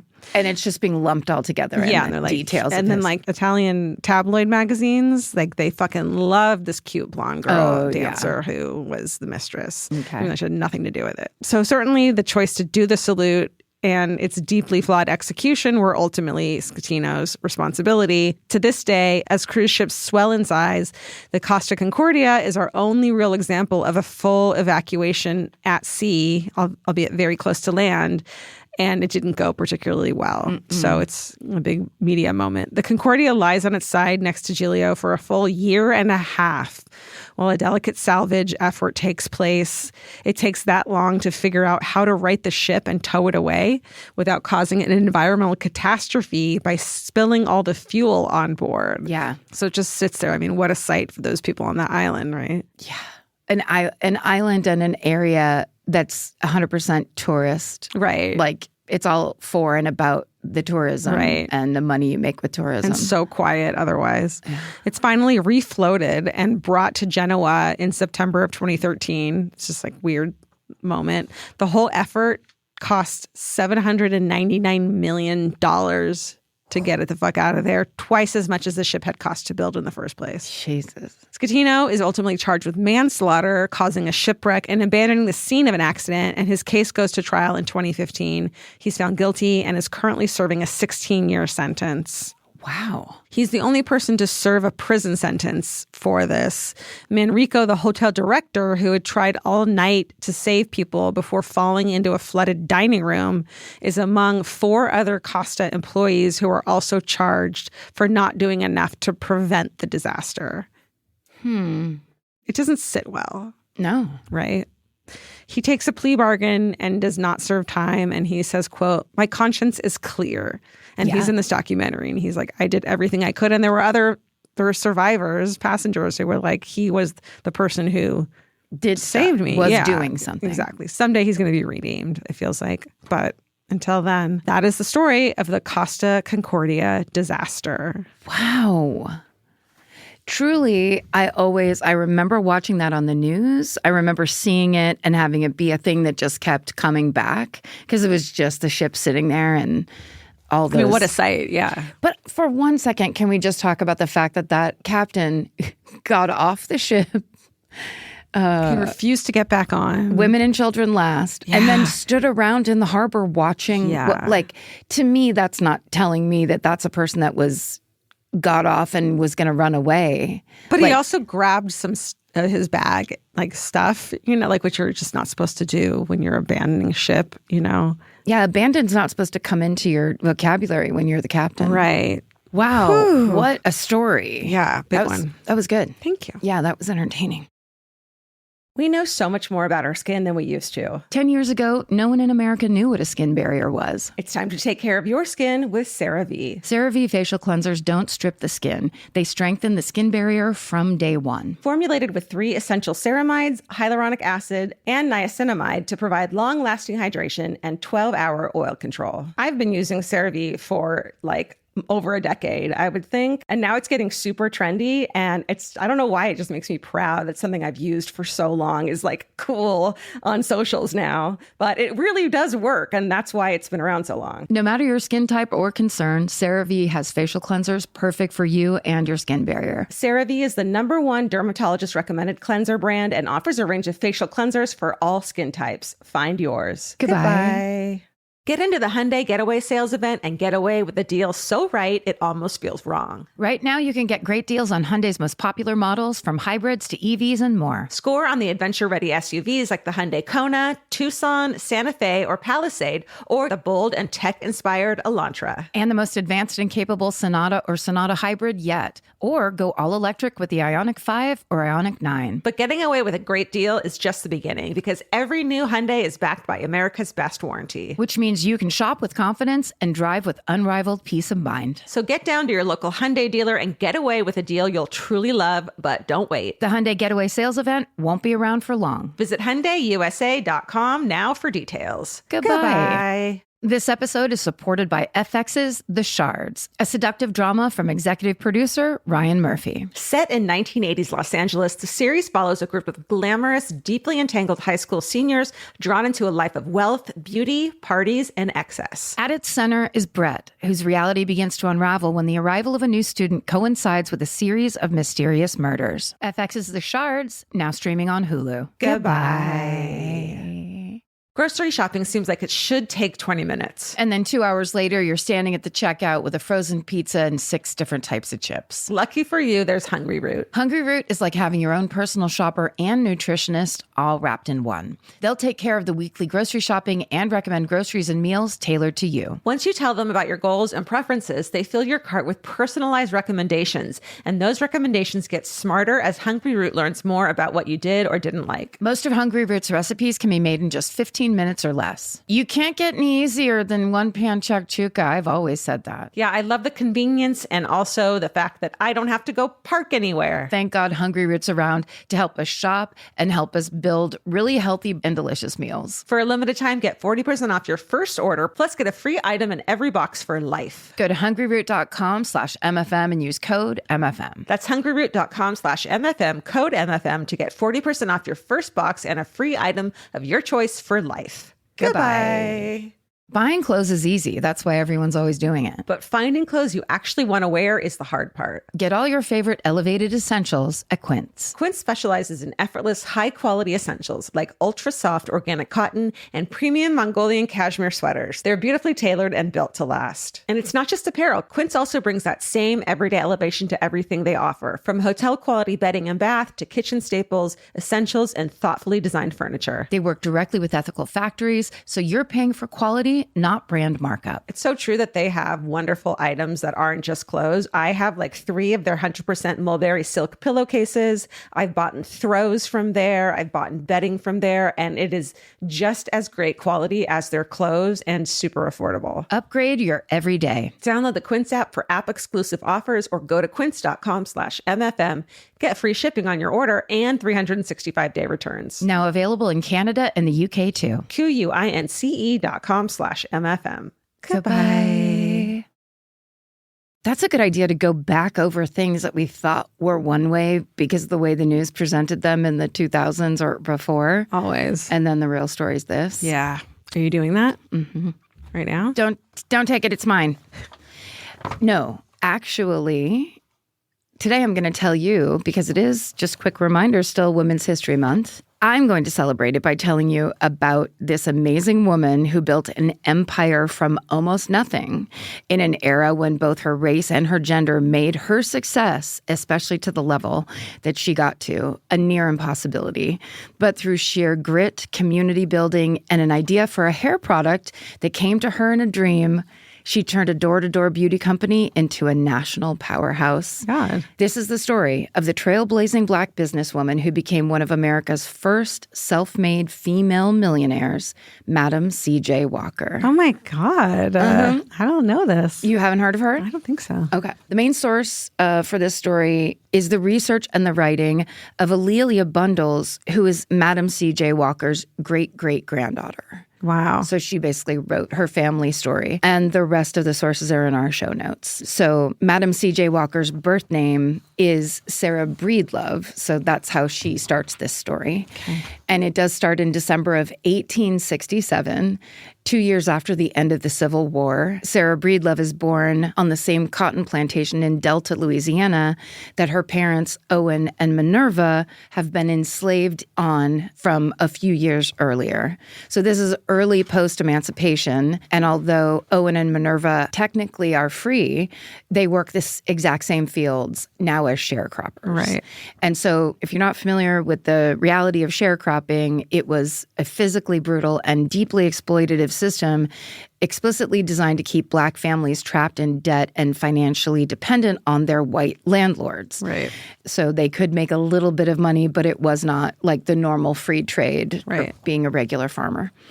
So Sarah is one of 6 children, and when she is just 7 years old, both of her parents die. Oh my God. Many historians believe it's from an illness like yellow fever or cholera, but officially their causes of death are unclear. Probably unregistered. Right. So the now orphaned Sarah moves in with her older sister, Lavinia, but then Lavinia marries an abusive man, and Sarah becomes desperate to get away from him and get out of that home. So when she's just 14 years old, she marries a sharecropper named Moses McWilliams, and when she's 17, she gives birth to their first child, their daughter, named Lelia, who will later go by Alelia, which is the family name that Alelia Bundles, I think, inherited. But then 2 years after that, Moses, her husband Moses, dies. So now at just 21 years old, Sarah is left to support herself and her daughter all alone. So they moved to St. Louis, Missouri, where 4 of Sarah's brothers live, all of them working as barbers. She builds real community in St. Louis. She becomes deeply involved at her local African Methodist Episcopal Church. And of course, she has to work hard to make ends meet. Between church functions, Sarah works exhausting shifts as a laundress that regularly stretch late into the night. But she still only takes home around $2 a week. And that would be how much in today's money? $25. $75. Okay. Still not great. No. She is stretched thin in every way, but she always looks really nice and put together because she believes that as a laundress, if she looks amazing, wears beautiful tailored clothes, that will attract more clients. She'll be her own example of how she can make you look good. Yeah. The way she looks good. Beyond her work, she sees how her outward appearance affects the way people treat her as a Black woman. So it's that idea where you can't be casual and you can't be comfortable. You have to be proving yourself all the time. But while Sarah can always ensure that her clothes are crisp and clean, what she can't always control is her hair. So now she's in her 30s. She's been struggling with scalp irritation and hair loss for years. And she's consulted her barber brothers and tried about every product on the market, most manufactured by white-run companies. Nothing is really helping. Sarah's not alone at this time. As her daughter Alelia Bundles will later note, quote, during the early 1900s, when most Americans lacked indoor plumbing and electricity, bathing was a luxury. As a result, Sarah and many other women were going bald because they washed their hair so infrequently, leaving it vulnerable to environmental hazards such as pollution, bacteria, and lice, end quote. Yeah. So that's that thing where my grandmother, a similar version, but it's like she would get her hair done at the salon. Shampoo set once a week. Once a week at the most. Yeah. And so it'd be like you had to preserve this hairdo. And then for Black women, it's even more so. It's like you can't get someone to get it done correctly. Right. Not burn your scalp off. Right. Like all those things. Products aren't there. Yeah. So you're just trying to preserve what you have most of the time. Then Sarah meets someone new, and it's her second husband. His name's John Davis. Their relationship is described as, quote, troubled, and they also end up divorcing. So Sarah finds herself single again. She's 35 with a child, and she is totally unsure as to what her future will hold. She'll later say, quote, I was at my tubs one morning with a heavy wash before me. As I bent over the washboard and looked at my arms buried in soap suds, I said to myself, what are you going to do when you grow old and your back gets stiff? Who's going to take care of your little girl? So Sarah has been an amazing mother to her child. By 1905, Alelia has graduated high school. She now goes to Knoxville College in Tennessee. And once that happens, Sarah realizes her daughter is an independent young woman and college student. So she now decides to go to Denver so she can be closer to a family member who's going through tough times. At this point, when she arrives in Denver, she has $1.50 to her name. Oh, my God. And that's how much in today's money? Hold on. 90. 55. Fuck. Yeah. No, you're right. That makes more sense. Still, a frightening low number to travel across the country with. Yeah. By the end of the next year, 1906, Sarah will have married again. This time, her new husband is Charles Joseph Walker, and he's in ad sales for a Black newspaper. They actually met back in St. Louis and started falling in love back there. So the relationship starts back there. Then she has to move to Colorado. And when she does that, she takes on domestic work, like cooking in white households. And on the side, she continues her work as a sales rep for a beauty company that she also had started back in St. Louis. The company is owned by a businesswoman named Annie Malone. Annie Malone is also Black, and she's one of the first women in America to build a national cosmetics empire. Her company is called Poro, and it sells various beauty and hair care products based on what she calls, quote, the Poro system. It's geared at treating Black women's scalps and strengthening their hair, which is something, of course, Sarah is very interested in. Annie Malone has amassed a huge sales network that employs thousands of girls and women across the U.S., including Sarah, at a time when Black women's job options were basically limited to domestic labor and sharecropping. Wow. So it's almost like these are products we need desperately. Yeah. And all you have to do is get your little kit and go out into the world and you can sell them. So brilliant. Malone has also launched a successful cosmetics school in St. Louis that doubles as a meeting place for Black organizations who have been barred from meeting at other public venues. So you can kind of see the career of Annie Malone really is starting to provide a blueprint for Sarah and her story and how it turns out. Because Sarah uses Poro products and she sells Poro products, but she still seeks advice from pharmacists and other people familiar with the medicinal ingredients of effective hair products. And so she starts tinkering with her own hair care formulas, using herself as a guinea pig. She develops 3 products that she thinks are particularly effective. Her vegetable shampoo, which has ingredients like honey, tea tree oil, and sage in it. Amazing. Right? Meant to help with dandruff and scalp irritation. Then there's a product called Glossine. I'm assuming it's pronounced Glossine, which is a hair oil that's intended for both men and women to help soften hair and make it more shiny. Then there's a famous product called Wonderful Hair Grower. The name basically says it all, and it has ingredients like beeswax, petroleum jelly, and coconut oil. Sarah claims that her hair grower formula came to her from the divine. She says, quote, "God answered my prayer, for one night I had a dream, and in that dream a big black man appeared to me and told me what to mix up for my hair. Some of the remedy was grown in Africa, but I sent for it, mixed it, put it on my scalp, and in a few weeks my hair was coming in faster than it had ever fallen out. Wow. I tried it on my friends. It helped them. I made up my mind I would begin to sell it." End quote. Wow. So this is how she does it. Here's the recipe. Yes, wow. Exactly. So keeping in mind that, of course, starting a business is a Herculean task for Black Americans in this era, PBS points out, quote, "Along the indelible color line that court cases like Plessy versus Ferguson drew, Black people in the turn of the century America were excluded from most trade unions and denied bank capital, resulting in trapped lives as sharecroppers or menial low-wage earners." Right. End quote. But because the white establishment doesn't see Black beauty brands as competition with white-owned businesses, entrepreneurs like Sarah and Annie Malone, they have more opportunity because they're going into an area that those people don't care about Right, totally. or even understand. Yeah. Also, these products have fairly low startup costs.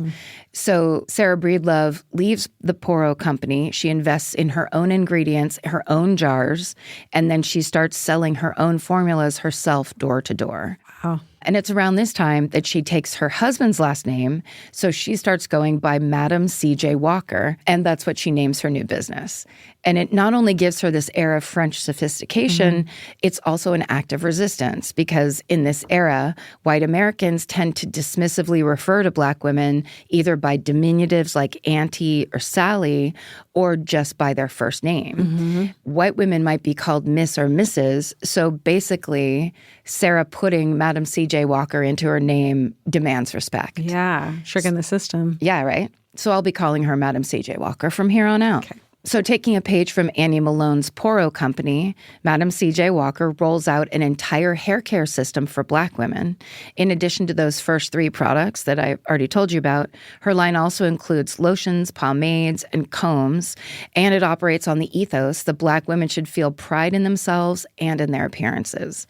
The tins all feature an image of Madam C.J. Walker herself, and her dark skin tone is a strong contrast to every other beauty product on the market that uses white or white-passing women on their labels. So here is you have a photo? the original can. Oh, wow. So she's like, Madam C.J. Walker, do you need this for your hair? Totally. Here's my hair. Yeah. Here's how gorgeous my face is. Yeah.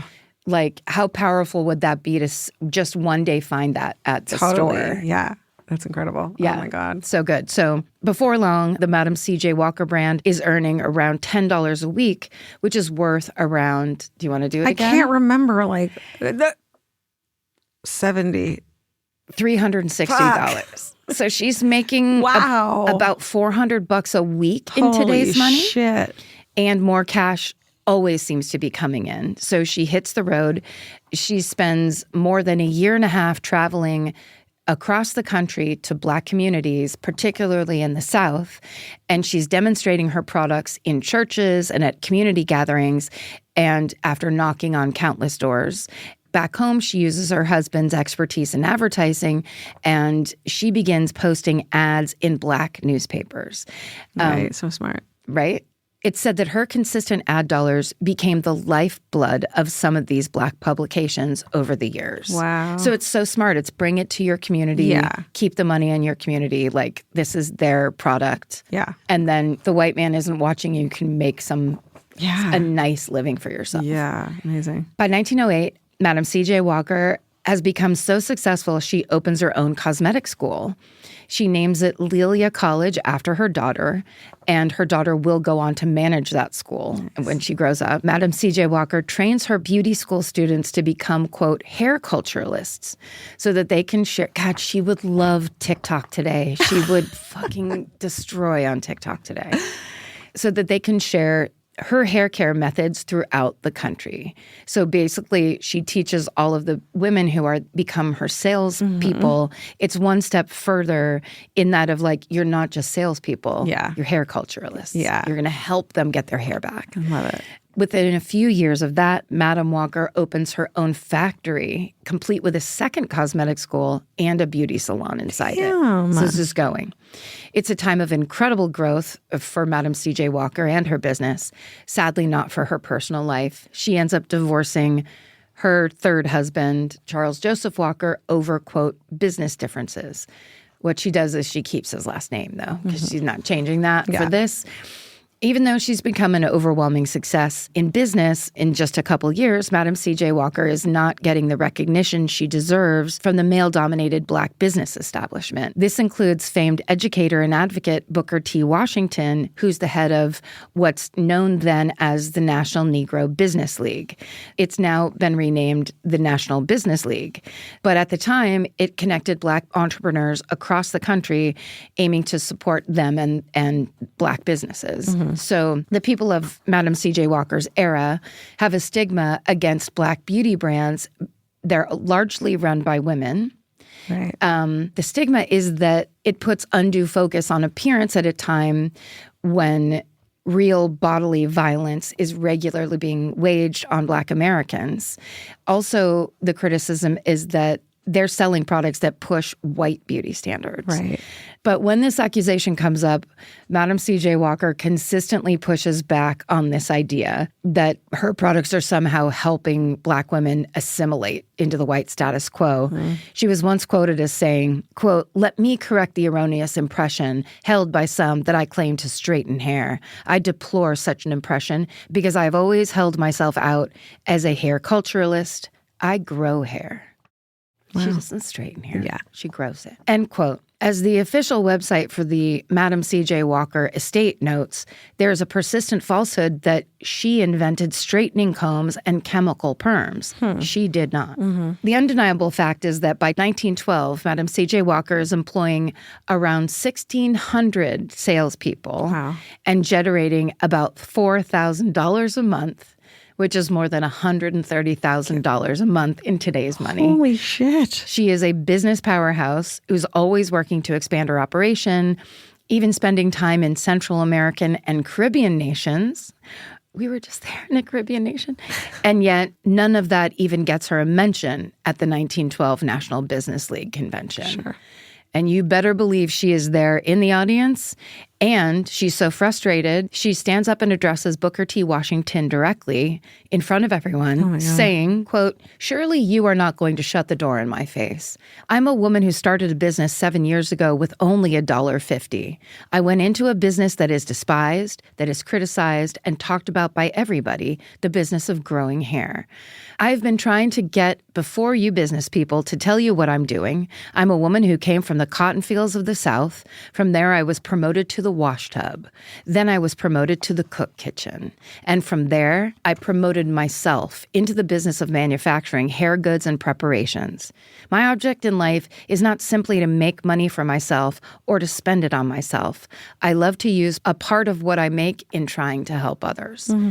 In 1913, Madam C.J. Walker donates $1,000, which is more than $30,000 in today's money, to help fund the building of a Black YMCA in Indianapolis. Wow. It's so much money, it grabs national newspaper headlines. And just for perspective, the average Black family's income around this time is around $12 a week. Jesus. And she donates $1,000. Yeah. Wow. Yeah. So she's undeniable. Yeah.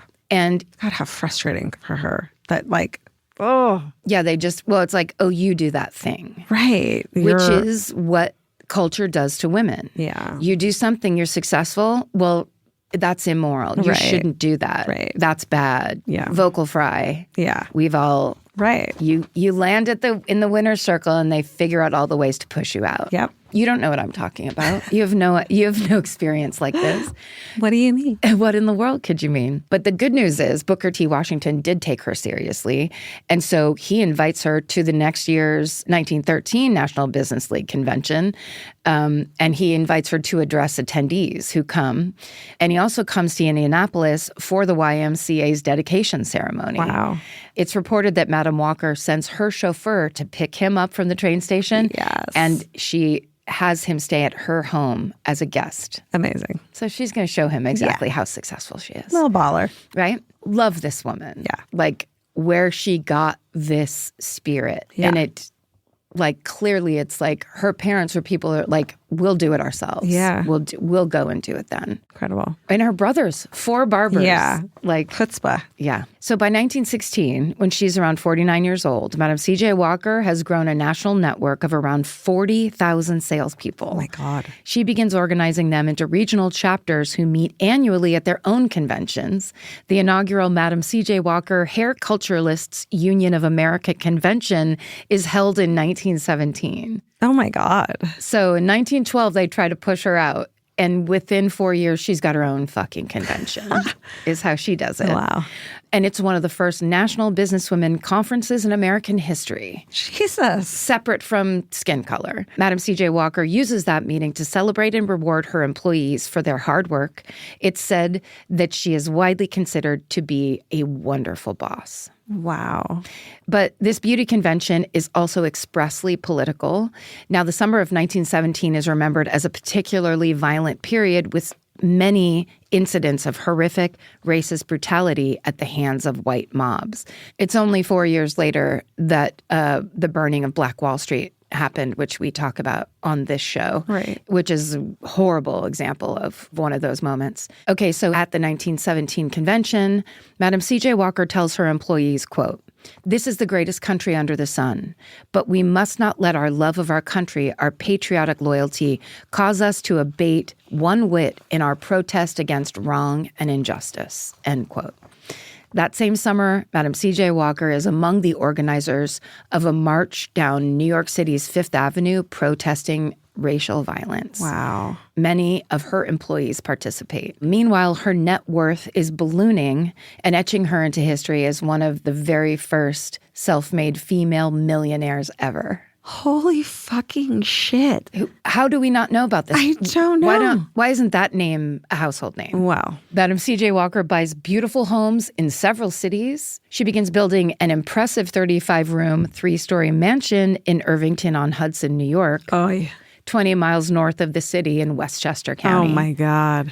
And this is the area where several white male Gilded Age tycoons have built estates. Yeah. And it's said that Madam Walker wants to live here specifically to symbolize, God, she's the fucking greatest. I know. She's the greatest. She's got to figure it out. Specifically to symbolize everything that a Black woman can accomplish. Fuck yeah. Yeah. Dude, I fucking love it. She's like the original version of Representation Matters. Right. Put your face on the can. Yeah. Put your fucking house next to the white tycoons. Stand up at the convention that won't acknowledge you and tell them why they fucking will and must acknowledge you. I'll be here next year and hear the reasons why, Booker T. Washington. Dude. So awesome. Yeah. Okay. She even contacts New York's first registered Black architect to build that property for her. Amazing. Just badass. Yeah. As her Westchester mansion is being completed, Madam C.J. Walker spends much of her time in Harlem, and she becomes very passionate about the NAACP's anti-lynching work that they have started. she donates the equivalent of $126,000 in today's money to them. And in 1917, she visits the White House to advocate for federal anti-lynching laws. Wow. So she's going all the way there. Yeah. This isn't like, oh, that might affect my reputation if I get into that business. Yeah. Less than 2 years later, in 1919, Madam C.J. Walker dies of kidney failure brought on by hypertension. She's 51 years old. Wow. Not long before her death, she updates her will so that 2/3 of her future net profits from her company go to charity. Wow. Her family has plenty. Yeah. That's how you do it. Yeah. She leaves about $100,000 of her fortune, which is more than $2.5 million today, to causes like funding schools, civil rights organizations, and Black community institutions. After her death, Madam C.J. Walker's beloved daughter, Alelia, carries her mother's legacy forward and becomes one of the most important patrons of Black artists and thinkers during the Harlem Renaissance. Alelia will pass in 1931 when she's in her mid-40s, also of complications caused by hypertension. Decades later, her namesake and Madam C.J. Walker's great-great-granddaughter, Alelia Bundles, whose research has been cited extensively in this story, works to preserve her family's history and to tell their complete story. Of Madam C.J. Walker, Alelia said, quote, "When I look at her life, I think it's fabulous that she became a millionaire. It's stunning that she became a millionaire. But for me, the most lasting legacy is that she empowered people and that she used her money to make a difference in her community and to show other people their ability to make a difference in their communities." Wow. End quote. And that's the story of Madam C.J. Walker. Oh, my God. We should do a donation to end this. Good idea. Where do you want to do it to? How about the NAACP? Let's do it. Sound good? Yeah. I love it. 10 grand? If we could only be I know. a 10th of what Madam C.J. Walker was. Truly, which in today's percentage is 10 grand. Is 10 grand to the NAACP. Oh my God, that's amazing. Yeah. Great job. Thank you. That hit all the spots. Right? Yeah, inspiring. And fun. Yeah. And TikTok-y. And hair. And hey. She didn't fucking need TikTok even. She did it herself. Yeah. She went out there and did it herself. That's right. She found the niche. She found the unanswered niche. She answered it. You guys find yours. We'll be there supporting you and backing you up, and we're fucking on your side. And then once you do that, write into us at myfavoritemurder@gmail.com and tell us all about all of your dreams coming true. Yeah, we want it right in your vision board. Manifesting style, like it's already happened? Right. Or if it already did, tell us. I built my mansion on Irvington on Hudson right next to all the other tycoons. Thank you guys so much for listening. We appreciate you as always, forever and ever. We appreciate you watching if you're on Netflix. Yeah, we do. This is podcasting. Have you heard of it? Podcasting 2026, baby. Hey.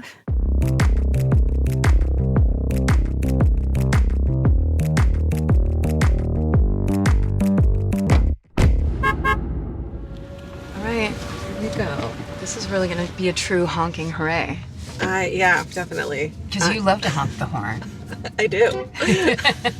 And I can't read while I'm driving or I'll get viciously car sick. No, so I will handle reading all the honking hoorays. Okay. Also, thank you to Hyundai for letting us present the honking hoorays in action in a moving car. In my actual Hyundai. Also, I just want to point out that this car has air conditioning in the seats. In the seats. In the seats. Our butts are so air conditioned right now. Can't even tell you, as a middle-aged woman, how important this feature is to me. It's truly innovative. Okay, you want to start these? Yeah, let's do it. Read to me, please. Here's our first honking hooray, presented by Hyundai. It says, "Hi to my closest gal pals that I've never actually met. While listening to your Rewind episode, The Great Guy Law Time New Year Spectacular," featuring Guy Branum, "I had a full circle moment. The last time I heard this episode was 8 years ago when I had just packed up my life and moved across the country for law school. I was also more than tired of studying for my final criminal law exam. So imagine my joy when I realized Karen and Georgia were suddenly helping me review the McNaughton rule. Do you remember that? Yeah. And y'all, I aced that exam. You and Guy Branum are absolutely welcome to take the credit. That alone is a major hooray, but the bigger hooray is this. The episode reminded me of how far I've come since then. Cops. The real cops. Yes. From behind? From the side? Okay, now we're good. Okay. In the 8 years since, I've tackled plenty of obstacles, like taking the bar exam in my bathroom, and then it says, yes, really, thanks, COVID, and your charming at-home testing rules that disqualified every other room in my apartment. Oh, my God. And yet, here we are in 2025, 2 dogs, 1 husband, 1 baby, 1 law degree later, and MFM was the soundtrack to it all. Hooray for women in male-dominated fields, for working moms, and for Guy Branum's criminal law expertise. Stay sexy and don't forget how far you've come. Amanda. Oh my God. Congratulations. Amanda is a mom, a lawyer, a badass, and it's all because of us. Do you understand Congratulations and you're welcome. I think the McNaughton rule really came alive when we talked about it. That's and when asked everyone about found it. out about it. That's right. Here's the next one. Okay. This says airplane hooray. And it says, hi ladies, my hooray is my flight. I fly almost every week for work, so flights typically don't bother me. On this flight, we had taken off and we were in the air for about an hour when they told us to turn around and make an emergency landing due to the, in all caps, hydraulic system having a break in it. What? That's right. Very similar to episode 486, Take These From Me. That was the title. Take These From Me. I, having just listened to this episode, started to freak out while simultaneously keeping a calm composure. All I could do was think about, oh God, this is going to be just like that MFM episode. Luckily, the amazing pilots landed us safe and sound with just a little more than a jolt. Thanks for helping me make my commutes entertaining, Brad. Aw. Brad. Glad you survived. Brad, you really did it. Okay, I'm going to read another one. Okay. Because this one's really fun. This says, you guys, listening to the recent Colin Farrell hometown made me remember I had something to share. I went across the pond for the first time recently where I got engaged. That's a hooray in itself, but the best part of my trip, going to a small town in England where we met some people at a pub who were obsessed with my fiancé over his resemblance to Colin Farrell. We hung out and got drunk with them for hours. Not once did they call him by his real name. For one magical night, I was engaged to a movie star. So hooray for my super haughty boyfriend, soon to be my husband. Love you, Ryan, who I wouldn't trade for anyone in the world, even Colin. And that's from Tess. Aw, Tess. Tess, that's a really sweet honking hooray. It's about love. It's about appreciating Irish people. I mean, English people. It should be Irish people. It's about going to bars and meeting new people. All the great things in this world. Yeah. Well, those are our honking hoorays. That's it. That's it. Thanks, Hyundai, for giving us this car to drive around. And for sponsoring our honking hoorays. Bye. Stay sexy. Oh, yeah. And don't get murdered. Goodbye. Elvis, do you want a cookie?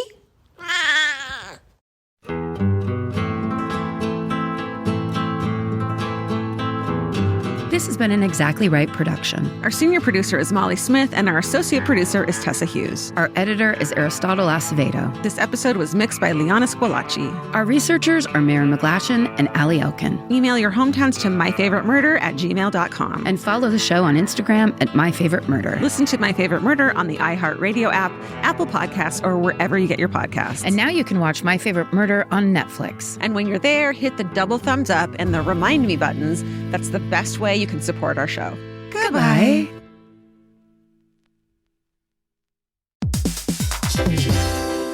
Hey everybody, here's the thing about other home security systems. They're all designed for after the window breaks, after someone's inside, after you get the notification, after the police come. SimpliSafe is the first system designed for before, stopping a break-in before it even begins. That's right. Unlike traditional security systems that only alert you after a break-in is already underway, SimpliSafe is designed to help prevent the crime before it starts. Their cameras can detect suspicious activity at the perimeter and alert live U.S.-based agents. Then SimpliSafe's agents assess the threat, intervene, speak through the camera to scare off the intruders, and call for 911 dispatch. That's right, and SimpliSafe has been protecting your world for 20 years, everybody. So celebrate their anniversary and save 60% on your new SimpliSafe system at simplisafe.com/stuff. That's 60% off, you guys, at simplisafe.com/stuff. Plus, when you order, write in our show name and the How Did You Hear About Us survey to let them know that we sent you. Don't forget, There's no safe like Simply Safe. Calling all amateur detectives and podcast obsessives. Virgin Voyage's second true crime voyage sets sail March 20th, 2027 for a 5-night escape to Grand Turk and the Beach Club at Bimini. As part of the On Air at Sea collection, this immersive sailing brings together fan-favorite podcasts, including Disgraceland, Buried Bones, and Wisecrack, for live recordings, behind-the-scenes access, exclusive meet and greets, and crime-themed programming that you won't find anywhere else. All aboard our award-winning, kid-free ships. Head over to virginvoyages.com/truecrime to secure your spot. Goodbye. I'm Nancy Glass, host of the Burden of Guilt Season 3 podcast. This is a story about a horrendous situation that destroyed 2 families. It's a scorched earth war that shows just how far someone will go to get what they want. Cindy said I had to choose between the truth and my family, and I had to choose the truth. Listen to Season 3 of Burden of Guilt on the iHeartRadio app, Apple Podcasts, or wherever you get your podcasts. Betrayal Weekly is back with brand new stories. From threatening text messages disturbing a small Midwestern town. It was from an unknown number. Who else is getting these messages? Why did it start with us? To long cons and stolen identities. Who lies about being this sick? This was the last time I ever believed a word she said. Listen to Betrayal Weekly on the iHeartRadio app, Apple Podcasts, or wherever you get your podcasts. It's Chelsea Handler from Dear Chelsea. This season, we've got some awesome guests ready to dole out advice. Guests like Tiffany Haddish, kind of slide into people's DMs. I like Bumble. Also, girlfarmersonly.com.